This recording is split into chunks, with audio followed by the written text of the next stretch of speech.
Buen día. Bueno, dentro de la misteriosa providencia de Dios, aquí estamos. Espero que sea halagador para ustedes. Y también, si durante el estudio o durante la charla van surgiendo preguntas, sencillamente levanta su mano y puede preguntar. No acostumbro a hacer monólogo o a hablar solo. Si hay interacción, mejor para que vayan resolviendo algunas cosas que de pronto son conflictivas. Y parte de lo que voy a decir está escrito ahí, así que lo que no alcance a decir se los dejo por escrito para los hermanos. Estaba luchando al comienzo con decidir qué compartía con ustedes. Así que usé el estilo griego o orden lógico griego. Comenzamos por el origen, terminamos o nacimiento y termina con la muerte. Pero en medio de esos decidí algunos temas como abatimiento, tristeza, amargura. Hay algunos temas ahí. No caben todos los temas, la verdad no caben todos los temas. Y voy a decirle una de las razones por la cual me dediqué a investigar sobre el alma. Originalmente, para mí era curiosidad saber de esto. Y yo pensé que era una cosa no tan importante, solamente curiosidad. Pero con los días me fui dando cuenta que este tipo de enseñanza es poco usual en la iglesia y casi no hay enseñanza en las congregaciones donde meten temas sobre esto del alma. Con los años fui descubriendo que hay muchas falencias en las relaciones interpersonales entre los hermanos que tienen que ver con el desconocimiento de la antropología en este sentido. Y un segundo aspecto es que gran parte del dolor que sufren las personas todos los días y gran parte de las agresiones tiene que ver mucho con la ignorancia que tenemos de estos aspectos emocionales, sentimentales y espirituales que residen en el alma. En el bosquejo que tienen,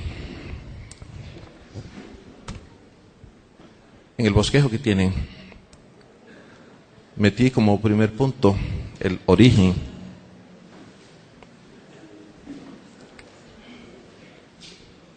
La primera cosa que quiero mencionar a manera de introducción del tema muy general es que va a encontrar en la Biblia, Antiguo y Nuevo Testamento, que Dios el Padre tiene alma. Y por más que he curioseado sobre eso, no sé en sí qué es el alma de Dios. Esa parte misteriosa que Dios nos escondió y quizás nunca vamos a ver en sí qué es el alma de Dios. Es el mismo término en hebreo que usa para aplicárselo a los hombres y al resto de seres que creó con alma. Pero en cuanto al alma de Dios, es un misterio. En cuanto al alma de Jesucristo, sí hay más datos y hay algunas características que sabemos del alma de Cristo porque están en la Biblia. Entonces hay el Dios Padre que tiene alma, para el Dios Hijo, Jesucristo, que tiene alma, pero del Espíritu Santo, la Biblia hace silencio absoluto acerca del alma. La Biblia no dice, calla respecto al alma del Espíritu Santo. Cualquier deducción o conclusión que hagamos es fuera de la Escritura. Luego, va a encontrar el alma de los animales, sean acuáticos, sean terrestres o aéreos. Los tres géneros tienen alma. Parece que el alma comenzó inicialmente con la vida en el mar y después siguió con los seres terrestres. Pero no va a encontrar que las plantas tengan almas. Quizás cuando ingresan a las redes o internet va a encontrar que las almas de las plantas tienen almas, pero no hay evidencia en la Escritura que las plantas tengan alma. No hay evidencia. Así que de algunas personas que hablan con el reino vegetal, suponiendo que ellos les escuchan y que tienen emociones porque las plantas se entristecen basado en este tipo de cosas. Aunque admitimos que el verano puede entristecer la vegetación y que la creación gime, no hay evidencia en la Biblia de que las plantas tengan almas. Otro aspecto generalizado en la Biblia es que los ángeles, sean buenos, sean malos, los ángeles tampoco tienen alma. Quizás se puede hacer alguna deducción, pero es deducción basada en Apocalipsis 4, versículo 8, haciendo deducciones mediante las etimologías de los términos para llevar esta palabra a otra raíz. Pero eso es teología y eso es lejos de la Escritura. Entonces es mejor admitir que los ángeles, la Biblia no menciona que los ángeles tengan almas. Y finalmente, el alma de los seres humanos. Un segundo aspecto que van a encontrar ahí es que voy a hablar del alma en su sentido original, como Dios la creó indirectamente, y luego cómo se transmite el alma en estos días. Y eso van a ser las cosas que voy a estar mencionando. Para justificar lo del alma de Dios Padre, hay muchas citas. Escogí Hebreos 10:38. Hebreos 10:38. Y habla de la actitud del alma de Dios para cualquier persona que tiene retroceso. En la última parte del texto dice, y si retrocediere, no agradará mi alma. Así que un ingrediente que está en el alma de Dios es que no le gusta que las personas retrocedan, vayan hacia atrás. Aprendí un poco. Aprendí a conocer que Dios es un ser agresivo, es de avance, es de apertura. Esa es la mentalidad de Dios.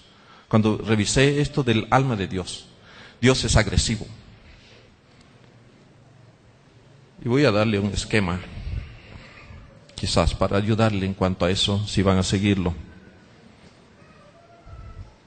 En la Biblia, haciendo un resumen de 5 cosas de los cambios que deben darse en una persona, está el esquema de las personas que no se han entregado a Cristo todavía, que cambian de mal en peor.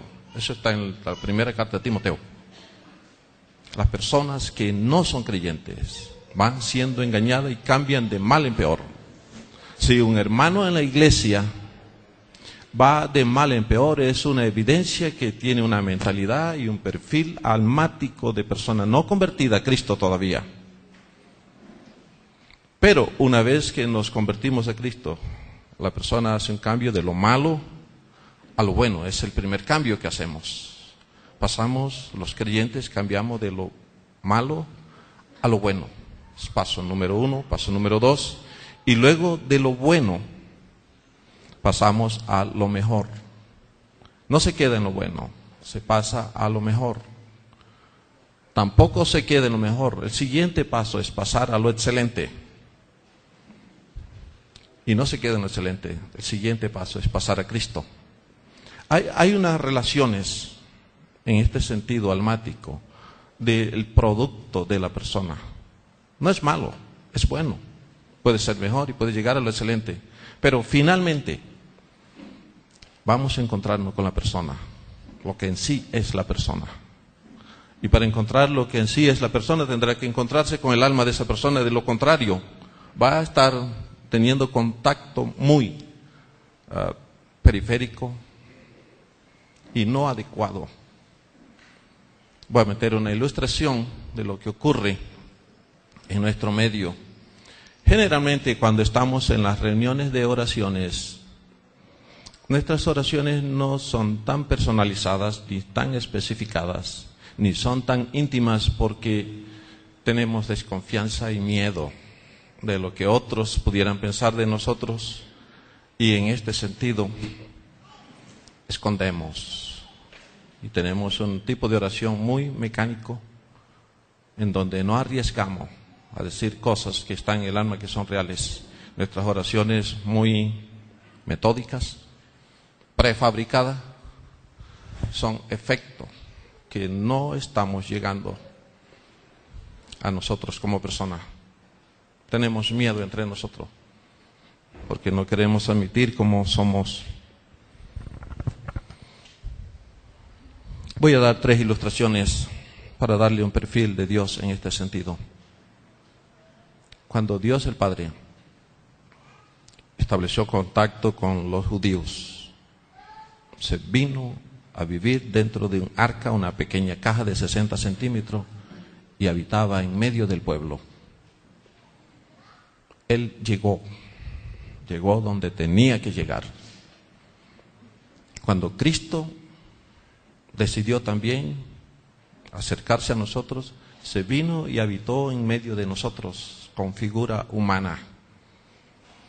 Cuando el Espíritu Santo reemplazó a Cristo como consolador, vino y habitó dentro de la iglesia. Y ese es el resumen que va a encontrar en la Biblia. Eso indica que Dios siempre nos ha invadido, y la mentalidad de Dios es invadir siempre personas. Por lo tanto, el perfil de nosotros como creyentes, seguidores de Dios, Padre, Hijo y Espíritu Santo, debemos asumir la misma mentalidad de Dios de ser agresivo. Debemos llegar a las personas. Finalmente debemos llegar a las personas. Y hasta donde entiendo, en el cielo eso es lo que habrá, personas.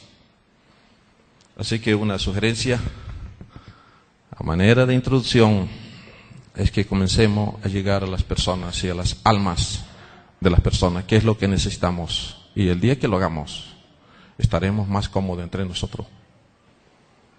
La razón por la que hay tanta incomodidad a veces cuando nos juntamos se debe al desconocimiento del alma de las otras personas. Sentimos muy incómodo delante de algunas personas porque desconocemos realmente cómo es.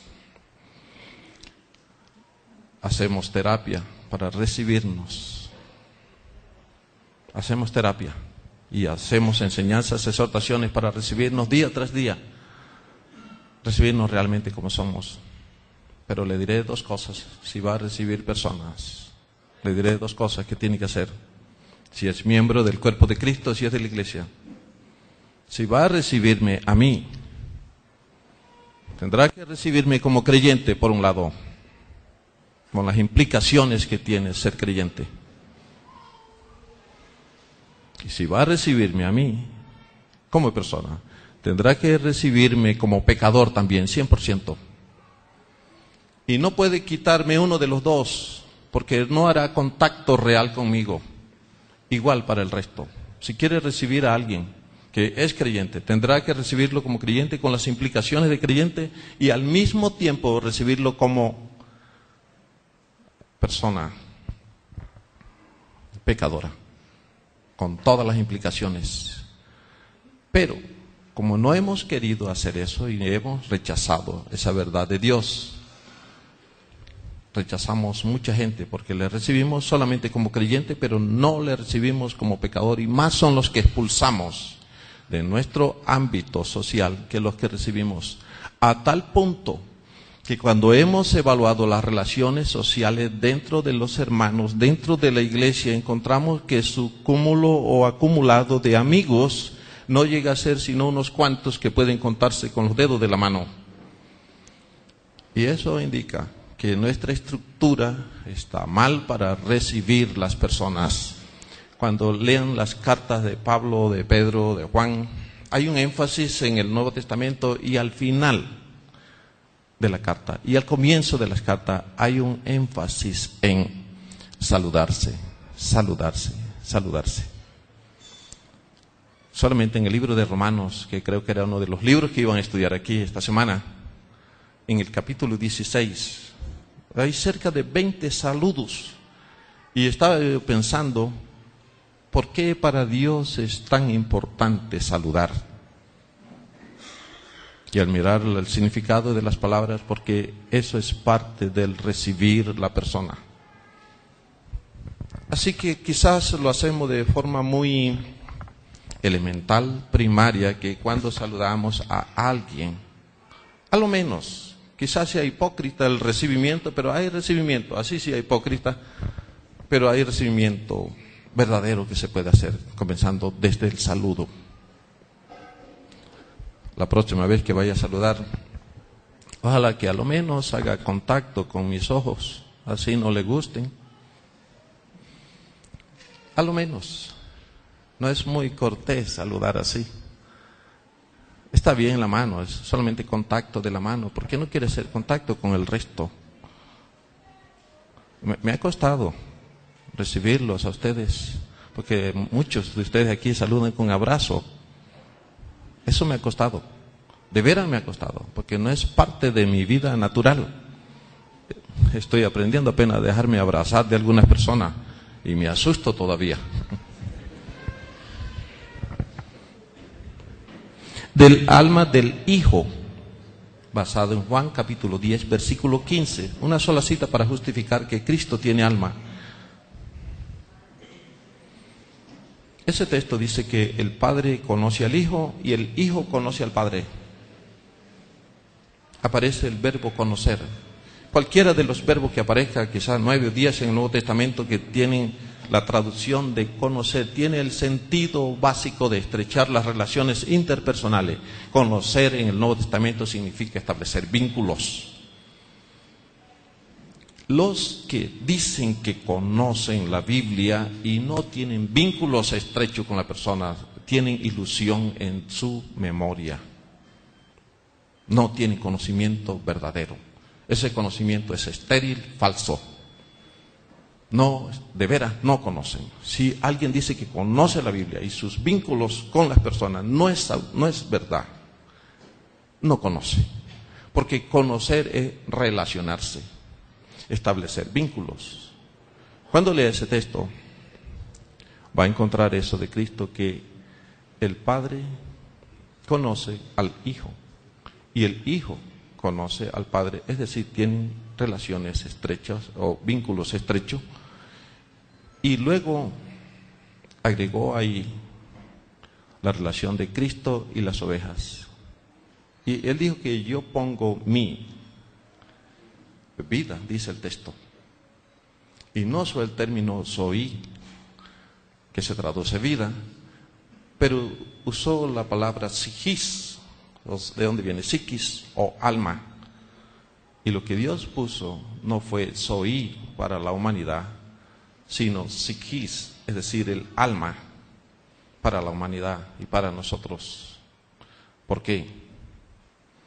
Porque los vínculos reales entre nosotros residen en el alma. Y si vamos a trabajar con eso, debemos comenzar. Voy a mencionarle errores en ese contexto quizá de la vida cristiana y práctica entre nosotros. En la medida que aprendemos, crecemos un poco de esto, ¿sabe? La mayoría de los contactos entre nosotros es con nuestra apariencia o personalidad, pero no con nosotros. Y hay otro tipo de contacto que están haciendo que tiene que ver con nuestra capacidad, pero no con nosotros. Y doy sermones en la iglesia muy repetitivos a los hermanos para que no hagan contacto con mi capacidad y me desprecien como ser humano. Ocurre en el aula de clase. Los que son profesores, que están aquí, que están trabajando con el magisterio, no crean que los alumnos de ellos son sus amigos. Ellos tienen contacto con la capacidad suya, pero generalmente no con usted como persona. Díganos, hermano.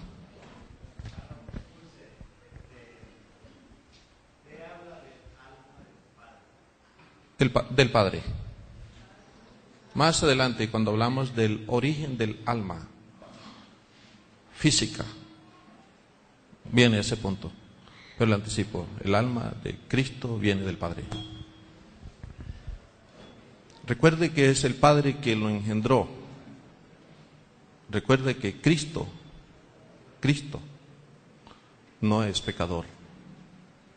Salmo 51, versículo 5, dice que en pecado me concibió mi madre. Después del pecado de Adán y Eva, los hombres engendran el alma. Después del pecado de Adán y Eva, los hombres transmiten un alma pecadora, y le anticipo una deducción. La razón por la cual Cristo no heredó el pecado es porque fue engendrado por el Padre. No tenía un papá humano y nosotros transmitimos la naturaleza pecaminosa.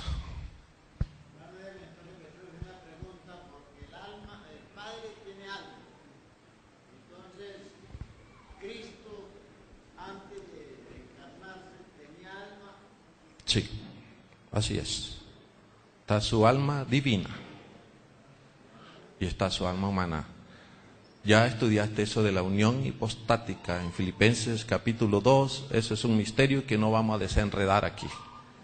Así que dejemos eso quieto de unión hipostática, porque no habrá conclusión que arregle eso.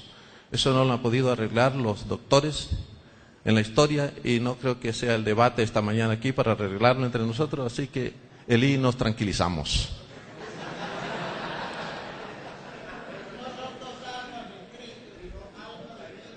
Alma divina y humana.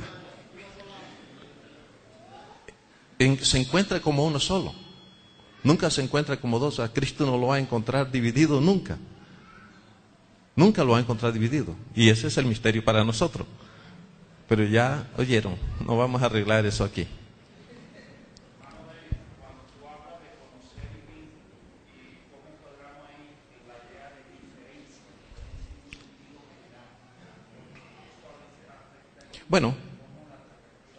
Bueno, el alma es individual.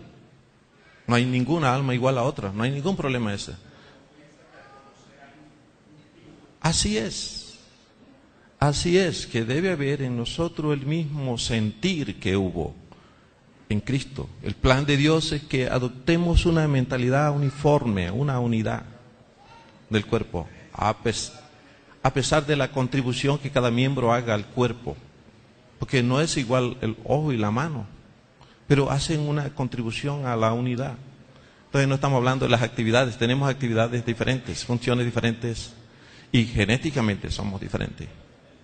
Pero la unidad de Dios persiste en ser de la misma mentalidad.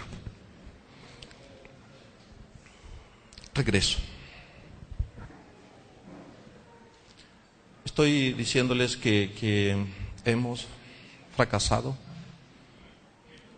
y hemos quizá estorbado que la iglesia no sea madura por no dictar un curso real de las relaciones interpersonales y desenmascarar todos los contactos que se hacen con la personalidad de uno, y también con la capacidad nuestra. ¿Ahora está bien? No, tiene mucho ruido todavía. Un efecto de esto se está dando en los matrimonios, y mientras ese daño persista en la iglesia, va a haber más matrimonios fracasados y alejados, y los cónyuges no lograrán ser amigos, porque cada quien está salvaguardando y escondiendo lo que todo el mundo sabe. Así que voy a sugerir quizás que metemos algún curso que tiene que ver con hacer contacto con la persona, realmente quiénes somos, y no con nuestra apariencia o capacidad. Mire, no todos los hermanos, aunque dentro del cuerpo de Cristo no hay enemigos, no todos los hermanos dentro de las congregaciones son amigos entre ellos en el sentido de relacionarse. No son, eso está pobre. Ya les comenté que del alma del Espíritu Santo la Biblia guarda silencio. Entonces, si ella guarda silencio, no voy a hablar de eso tampoco. Cualquier cosa que diga será una opinión suelta y no vale la pena. Del alma de los animales, dos cosas generales que quiero que sepan del alma. Fueron creadas primero que las nuestras. Las almas de los animales existieron en este planeta antes que el alma de nosotros. Y el segundo, el alma de los animales es la sangre. En los humanos, el alma de nosotros no es la sangre, pero en el alma de los animales es la sangre. A los judíos se les prohibió comer sangre porque la sangre del animal es el alma de ellos. Pero hay un texto que dice que el alma está dentro de la sangre también del animal. Entonces sabemos que Dios generó un tipo de vida ahí que es diferente. Y la palabra vida o animal en el Antiguo Testamento a veces sugiere un ser respirante.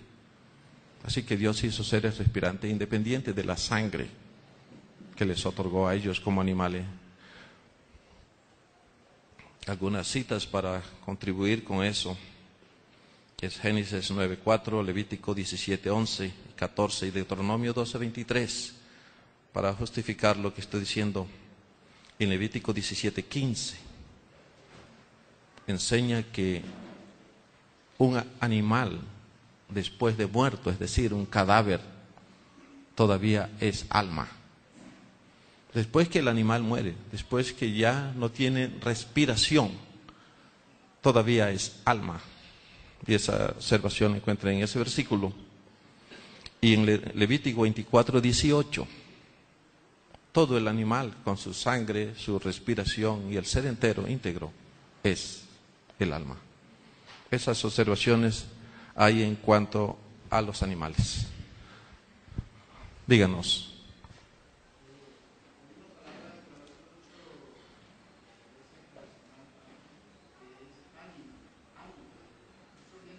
Esa es la misma alma.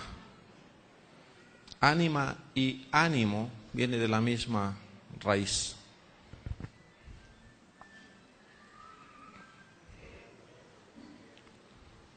¿Algo más? ¿Alguien dijo algo? No. En Isaías 5:14 y Habacuc 2:5, el Seol tiene alma. Como no es el estudio de hoy, nada más hay esos dos versículos, dos observaciones. La primera de ellos en Isaías 5:14, el término que tradujeron ahí, interior. Interior es la palabra alma. Y la segunda observación es que el Seol nunca se va a llenar, nunca se sacia de recibir almas. Esas son las dos cosas que quería decir en cuanto al Seol. Sobre los ángeles ya les comenté que no hay silencio. Y sobre el hombre, basado en Génesis capítulo 2, versículo 7, dice que el alma fue creado por Dios. Y una cita para justificar Isaías 57:16. Algunas ideas generales de lo que es el alma humana. Algunas ideas generales. Si le preguntan qué es el alma, puede contestar que el alma es un híbrido. Es un ser que está compuesto del espíritu humano y aspectos de la naturaleza humana, material. Algo tiene de sustancia el alma que no tiene el espíritu, por las connotaciones que aparecen en el Nuevo Testamento. Algo de sustancia tiene, por algunas razones que van a ver más adelante.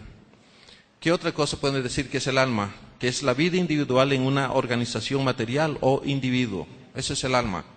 O es la vida resultante constituida en el individuo. Una forma clara de explicarlo es que el espíritu humano es la vida primaria y el alma es la vida secundaria. Son como dos espíritus.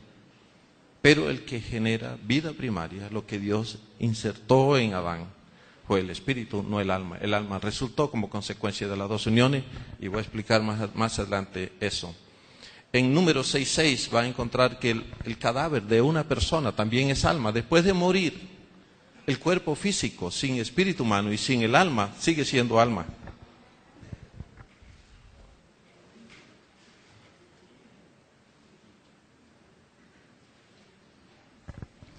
Bien, esa es la primera sección que tiene que ver con la introducción. Si hay alguna inquietud sobre la introducción, he terminado la introducción.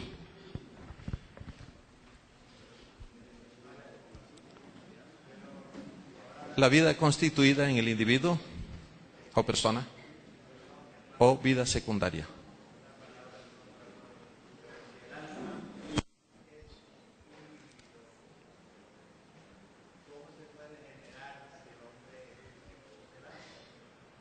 Ya voy para allá.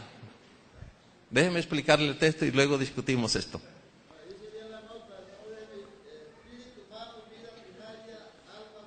Secundaria. El espíritu humano es la vida primaria porque eso es lo que Dios el Padre en Génesis 2:7 introdujo en el hombre. Y luego es que vino a resultar el alma como vida secundaria. Necesitan más datos para aclarar esta idea. Las citas para el origen del alma están en Génesis 2:7, 1 Corintios 15:45 y una directa que dice que Dios creó el alma es Jeremías 38:16. También aparece en Isaías 57:16 donde Dios crea el alma. Si puede conseguir en su Biblia Génesis capítulo 2 versículo 7. Revise que en la versión 60, no sé si están usando otra versión acá, dice entonces Dios formó. Eso está en la versión, Dios formó. Las dos ideas generales de ese verbo, del verbo formó, es la figura, la forma, la apariencia, esa física que tenemos. Eterna, por cierto. Los cuerpos que tenemos ahora, nos vamos con ello a la eternidad, no con otros cuerpos. Con estos cuerpos, la diferencia es que allá estaremos glorificados y sin pecados y quizás con muy pocos cambios. Dios creó seres eternos con la figura que tenemos. Dejen de hacerse ilusiones de modificaciones y cirugías en el cielo y dejen esos caprichos vanidosos que tenemos aquí. No será muy afortunado si no le gusta mi físico, le va a tocar soportarlo eternamente. Así que mejor que nos acomodamos poco a poco. Los que tienen autoestima baja por color, tamaño, con textura, lo que sea, mejor que arreglen ese problema con Dios por ahora. Lo más sabio que puedo sugerirle es arregle ese problema con Dios, deje de molestar a Dios, de criticarlo, censurarlo, porque en la multiforme sabiduría de Dios usted es perfecto y único eternamente. Si no le gusta, arregle ese problemita cuanto antes. Y no espere que Él lo arregle más de lo que está arreglado allá. Díganos.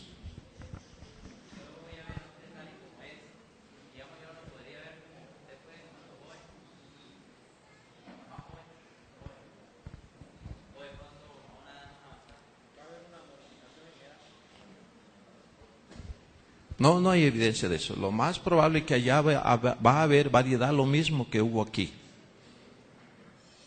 Es decir, es posible encontrar personas pequeñas allá. ¿De qué edad murió? Y de esa edad quizá la encontramos si es creyente. Eso es deducción. Eso no es un texto que tengo. Es una deducción basada en otros aspectos de la Biblia. Un aspecto que uso de eso es para la providencia de Dios, que es inmutable, y también el decreto de Dios, que es inmutable. Se arreglan. Ya se arreglan. Incluso en el milenio. A partir del milenio. No hay personas deformes o incompletas, serán arreglados a partir del milenio. Entonces, si desde el milenio van a arreglarse, ¿cuánto más allá? No hay tal deformidad en el cielo. Incluso la Escritura enseña que allá estarán sin manchas y sin arrugas. Esa es la perfección de la iglesia, sin mancha y sin arruga. Y lo que Dios hizo de veras es perfecto y será perfecto.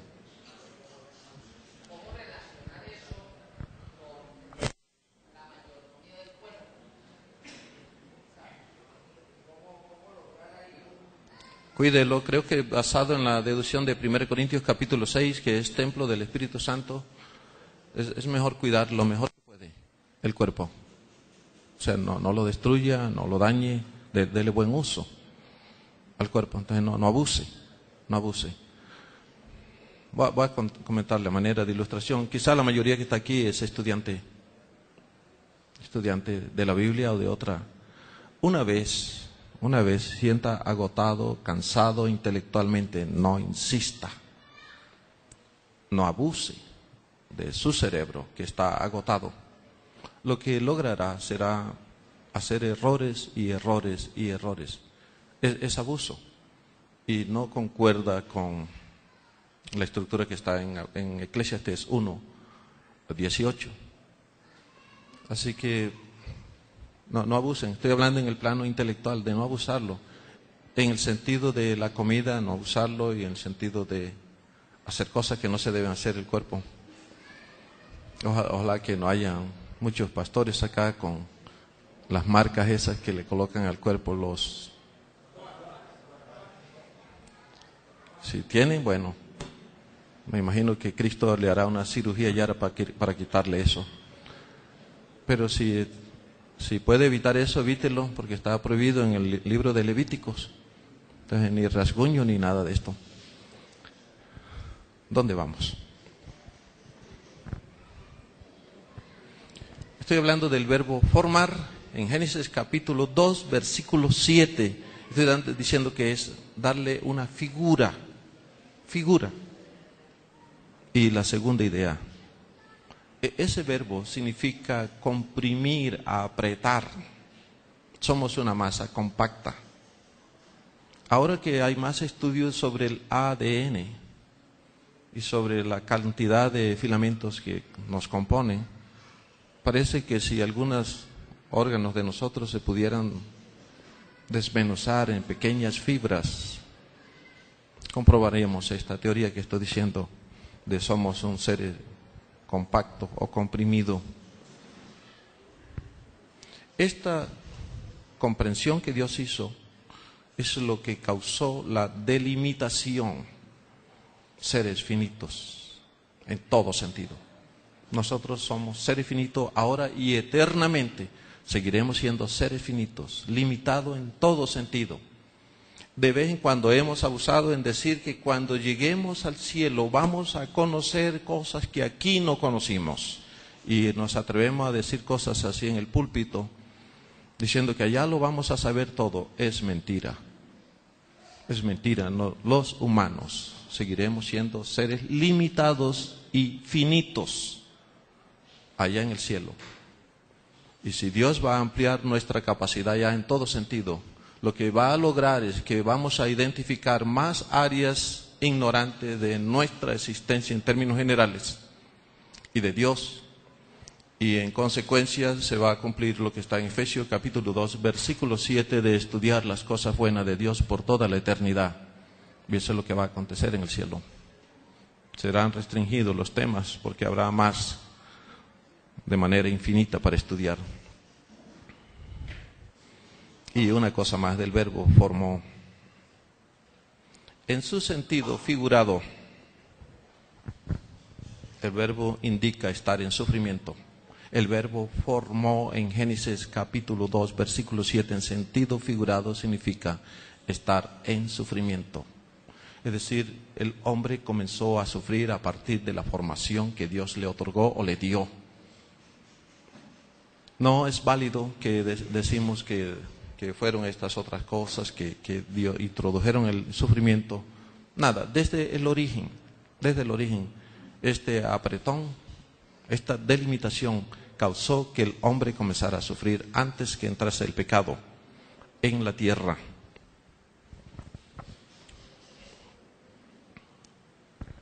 Y para el origen secundario del alma, voy a usar Génesis 46:26 y Éxodo 1:5. Quiero darle 3 detalles de ambos textos. Número 1. En la versión 60 tradujeron lomos. Eso es lo que aparece en su Biblia. Las almas proceden de los lomos. Si lee el texto, de los lomos del hombre. Nuestras almas surgieron de los lomos de un hombre. Eso es lo que está en ese par de citas, que en su sentido eufemístico significa la parte generativa, lo que nosotros denominamos ahora semen. ¿Dónde está el alma de nosotros? Está en los lomos del hombre. Ese es el término que usa la Biblia, la traducción. Y eufemísticamente es la parte de donde surgen, la parte generativa, o donde se generan, y nuestra cultura llama eso semen. Etimológicamente, cuando busca el término ese, lomos, etimológicamente significa carne blanda o carne suave. Es en el sentido etimológico. ¿Qué significa lomos? Carne blanda o carne suave. Y así es.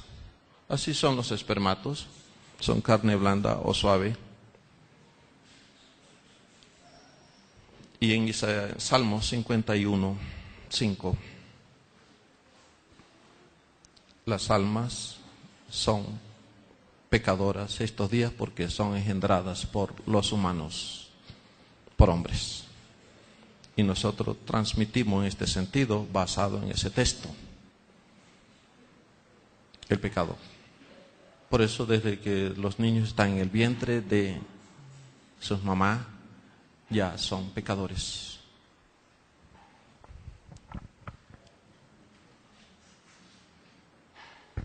Tres cosas que quiero decirle del alma antes del pecado. Tres cosas que tenía que ser el alma antes del pecado. La número 1 era expresar su individualidad. No hay ninguna alma que es igual a otra. De vez en cuando algunas personas disgustadas, molestas, cuando pelean con alguien, si es de hombre a mujer, hay la tendencia equivocada, engañosa y mentirosa de decir que todas las mujeres son iguales. Y cuando es ofensa de hombre hacia mujer, alguna mujer lanza la misma expresión: todos los hombres son iguales. Esa es una mentira. Es mejor que la confiese a Dios y la ha dicho, y no vuelva a decir eso porque es mentira. No hay ninguna alma igual, somos seres únicos. Un par de ilustraciones. Nuestra huella dactilar es única por toda la eternidad. No hay dos huellas dactilares, ni siquiera nuestro iris es igual. Por eso nos identifican las pantallas por nuestro iris, porque eso es único. No hay otro iris como el de usted. No existirá otra persona como usted en toda la eternidad. Usted es único. Una observación: algunos aquí tienen hijos, ¿no? No vayan a decir a sus hijos o hijas: tú eres más bonita que. No vayan a meter ese que después, porque la contrasta, la compara con alguien, y el efecto que se logra de una frase como esa es la competencia. Pero más tarde descubren que hay otras personas más bonitas que, y entonces su autoestima se baja. Así que no meta ese que. Le voy a sugerir otra estructura. Si quiere decirle que eres bonita, nada más, pero no eres más bonita que. ¿Se distingue en la otra frase? Entonces no quiero que destruya su familia. No vaya a meter el qué. Así con los otros adjetivos, no vaya a meter eso. Segunda cosa. El alma antes del pecado era para expresar la personalidad. Y voy a darle tres cosas. Mire, Adán tenía la tarea de expresar la vida de Dios. Punto final. ¿Cómo debía comportarse Adán? De acuerdo al gusto, de acuerdo a la mentalidad de Dios. Y Adán hacía eso. Él expresaba la vida de Dios en su vida diaria. Para el creyente hoy, que es la responsabilidad. Gálatas 2:20, lo conocen. Tiene la tarea de expresar la vida de Cristo. Y el hombre natural expresa la vida natural o del pecado. De vez en cuando los espirituales van con esta idea de expresar la vida de Cristo, los carnales no tanto. Pero ese es el esquema general en cuanto a la personalidad. Adán expresa la vida de Dios, el creyente de hoy expresa la vida de Cristo y las personas naturales expresan la vida pecaminosa.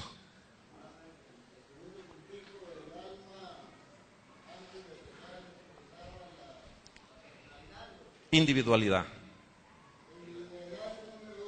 Personalidad es el segundo. La segunda es la personalidad. Hasta donde entiendo, las personas que son creyentes, que no expresan la vida de Cristo en sus vidas, les toca admitir que están cometiendo una hipocresía. Díganos. Hay 5 definiciones en la Biblia. Hay como 5 definiciones. Y no tengo eso de memoria, pero alma es uno de los términos que define persona en la Biblia. La cara es otro de los términos que define la Biblia como persona. El problema es que la cara es la presentación del individuo. Y de acá es donde viene la idea de hipocresía en algunos contextos. Pero hay como 5 palabras, tanto en el Antiguo como en el Nuevo Testamento, que describen lo que es persona. Entonces no tengo toda esa suma en la cabeza ahorita.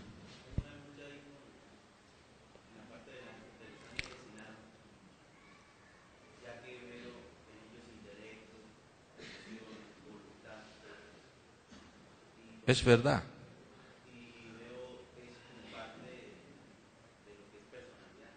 Es verdad que tienen inteligencia y tienen emociones, pero la cosa es que no hay ningún texto en la Biblia. Hay cerca de 900 versículos que hablan del alma en la Biblia, pero ninguno de ellos dice que los ángeles tienen alma. No lo niega tampoco.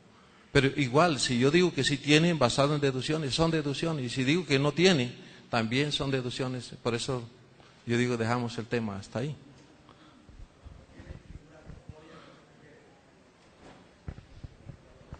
Ellos tienen la capacidad de tomar la figura de lo que quieran. Entonces, cuando llegaron aquí a presentarse entre nosotros, se presentaron como otros humanos, según describe el libro de Hebreos, porque tienen esa capacidad. Bien.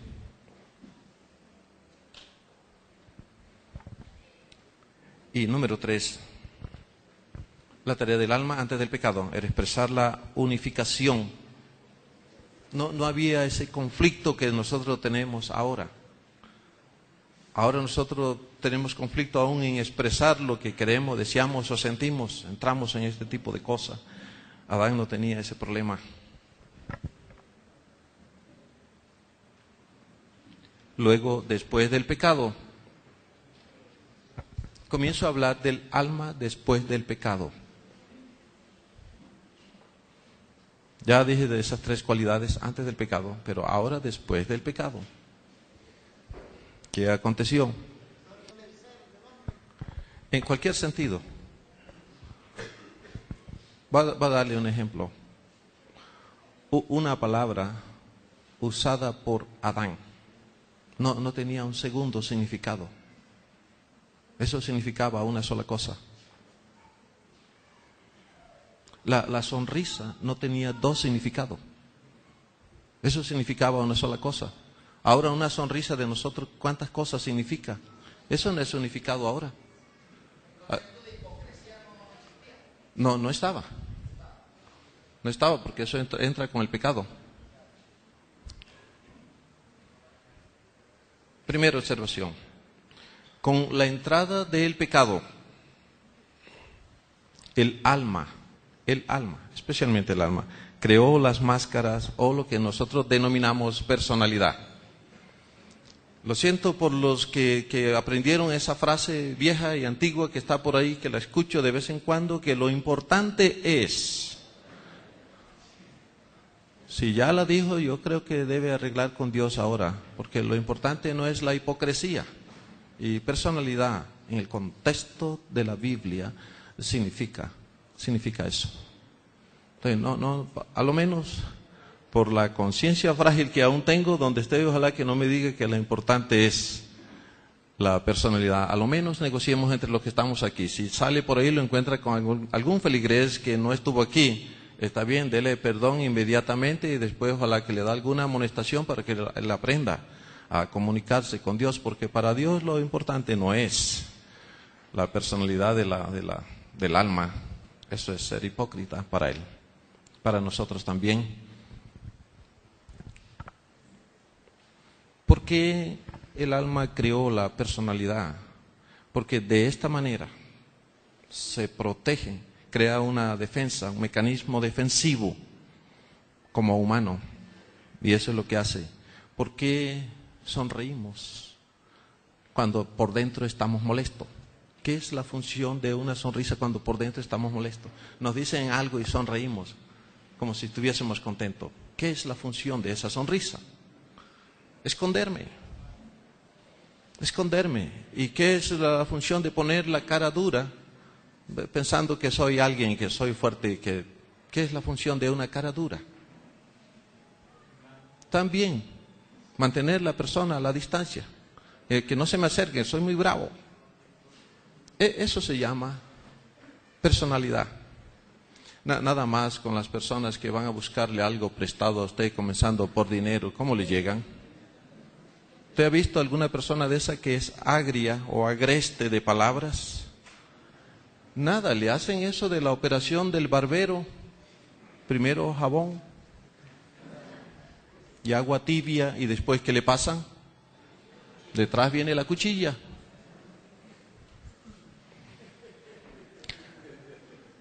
Inicialmente yo no hacía esto que hago ahora, pero voy a compartirle.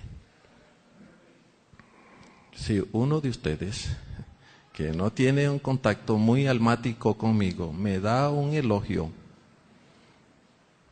ya estoy prevenido, porque soy tan malo como ustedes. ¿Desde cuándo él me trata suave? De repente ya llegó tratándome suave. ¿Qué quiere?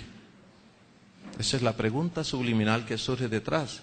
Si una persona que siempre me trata duro, de repente se acerca a mí y ya está suave. Muchas gracias.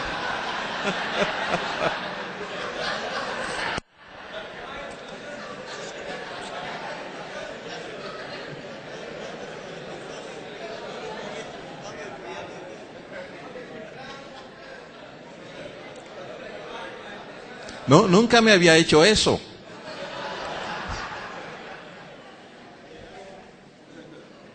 No te oí.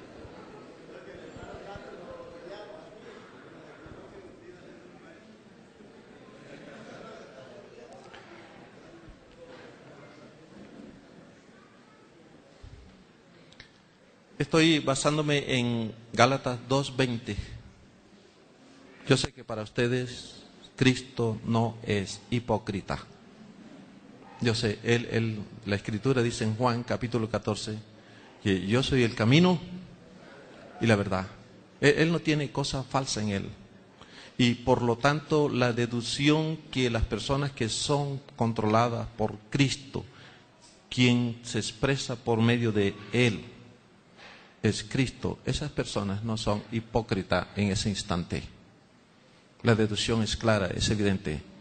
Para mí, las personas espirituales bajo control de Dios no son hipócritas cuando son espirituales y son bajo control de Cristo, porque Él no es eso. Y el que se expresa por medio de un creyente es Él. Así que cuando esté bajo este control, este impacto, no creo que Cristo sea hipócrita por medio de usted. Yo confío en esa relación que es verdadera, es transparente, genuina. Y eso tiene efecto en el cielo. Basado en Corintios, que esas obras que se hacen así tienen efecto hasta llegar al cielo. Pero si uno no es controlado por Cristo, uno entra con las falsificaciones y engaño del corazón de nosotros, de Isaías a Jeremías 17:9. ¿Le conocen el texto? Engañoso. Entonces uno entra con los engaños.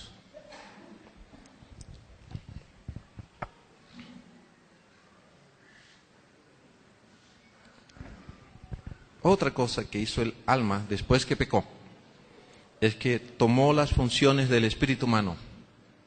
Antes del pecado, ella tenía una tarea, pero después del pecado hizo esta mezcla y tomó funciones del espíritu humano. Ahora toma funciones del espíritu humano. Por eso a veces estamos confundidos con esto. Una ilustración. ¿Por qué a veces quiere ser otra persona distinta a la que es? De vez en cuando no pasó por su mente de haber querido nacer en otra generación, en otra familia, en otra nación y ser diferente de lo que es. No falta la persona que le hubiera gustado tener otro cabello y otra faz, otra cara. ¿No se ha preguntado por qué quiere ser otra persona y por qué no está conforme con lo que Dios hizo? ¿A qué se debe que queremos ser otra persona? Y eso son influencias almáticas, porque ella se hace pasar, falsifica funciones del espíritu humano. ¿De dónde sale esta idea de imitar voces de otro? De hacer mimos en donde falsificamos ademanes de otra persona. ¿De dónde salen estas cosas? Esa es orientación de la mentalidad del alma que busca falsificar el espíritu humano. Por dentro ella es así y se expresa en la conducta de esta manera. En consecuencia, meto una deducción y conclusión basado en esto. Gran parte del autoestima baja reside en nuestra alma, que no quiere conformarse a la Escritura. Y el plan de Dios es vencer o derrotar el alma para cambiarla y hacerla conforme a la medida de la estatura de la plenitud de Cristo. Pero ella va a dar la batalla y va a dar la guerra y va a ser la oposición. Y eso explica por qué en los sermones habituales que reciben los domingos, uno se levanta tantas veces y le dice al que está exponiendo la Escritura y le dice: no estoy de acuerdo con usted, pastor. Eso es muy común, porque tenemos esa actitud de irreverencia y de quizá desprecio a la Escritura y oposición a Dios. No sé quién controla el tiempo, hasta cuánto tiempo debo estar acá.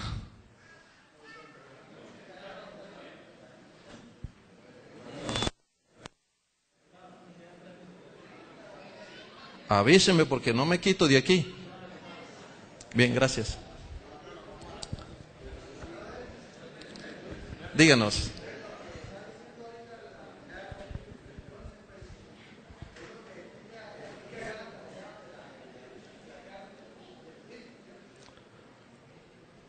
Dame desde el comienzo otra vez para ver si entiendo.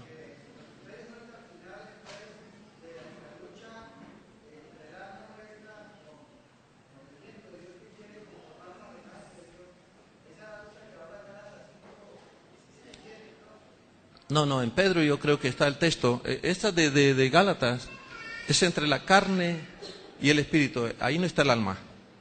La que está en Pedro. Y yo ruego como a peregrinos que os abstengáis de los deseos carnales que batallan según o de acuerdo con el alma. Es que solamente Dios tiene la capacidad de unificar. Eso es de Dios. Estar unificado es un producto de Dios. Fuera de Él, las otras energías no tienen esa capacidad. Pelean entre ellas. Se desasocian. y crean muchos conflictos dentro de nosotros. Por eso hay el debate dentro de nosotros. Mejor sugiero, Pedro, para lo que estás diciendo. Bueno, muchas gracias.